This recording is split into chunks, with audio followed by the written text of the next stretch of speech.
कहानी की शुरुआत होती है एक खूबसूरत और शांत गांव से, जिसका नाम था टुंग टुंग नगर। ये गांव चारों ओर से हरियाली, खुशबूदार हवाओं और हंसते खेलते लोगों से भरा हुआ था। इस गांव का सबसे प्यारा इंसान था टुंग टुंग साहुर, एक ईमानदार और प्रकृति प्रेमी किसान। टुंग टुंग साहुर का अपना एक बड़ा सा बगीचा था, जिसमें हर तरह के पेड़ पौधे और रंग बिरंगे फूल खिले रहते थे। हर सुबह वहाँ पक्षियों की चहचहाहट गूंजती थी। टुंग टुंग साहुर उन्हीं पेड़ों की छांव में बैठकर पक्षियों से बातें करता, फल खाता और प्रकृति में लीन हो जाता, जैसे उसका आत्मा और प्रकृति एक हो। सब कुछ शांति और सुख में बीत रहा था, लेकिन फिर कहानी में एक भयानक मोड़ आता है। एंट्री होती है एक खूंखार माफिया की, जिसका नाम था पुष्पा राज। पुष्पा का काम था पेड़ काटना और उनसे पैसा कमाना। उसके लिए पैसा ही भगवान था और उसके लिए वो कुछ भी कर सकता था। एक दिन पुष्पा की नजर टुंग टुंग साहुर के हरे भरे बगीचे पर पड़ती है। अगले ही दिन टुंग टुंग साहुर जब अपने बगीचे में पक्षियों के साथ बैठा होता है, तो दूर से ट्रकों और बुलडोजर की आवाजें सुनाई देती हैं। टुंग टुंग साहुर घबराकर बाहर जाता है और देखता है पुष्पा और उसके गुंडे कुल्हाड़ी और मशीनें लेकर खड़े हैं। टुंग टुंग साहुर, तुम लोग यहाँ क्या कर रहे हो? पुष्पा,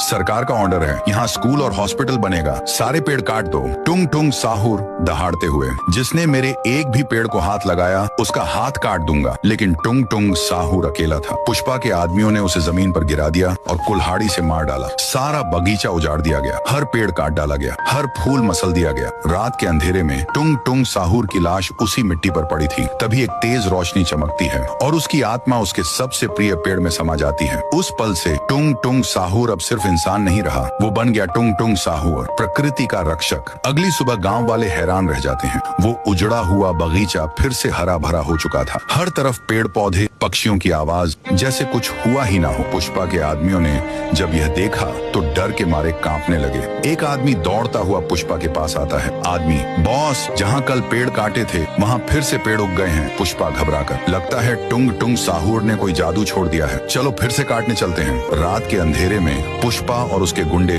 बगीचे में घुसते हैं। जैसे ही एक पेड़ पर कुल्हाड़ी चलाने लगते हैं, एक आदमी कांपते हुए, बॉस, ये पेड़ कुछ अजीब लग रहा है, जैसे हमें घूर रहा हो। तभी उसी पेड़ से एक डरावनी आवाज आती है, तुम लोगों ने प्रकृति से दुश्मनी ली है, अब तुम सबको इसका बदला मिलेगा। अचानक वो फिर रूप बदलकर टुंग टुंग साहुर बन जाता है और गुंडों को उड़ा देता है।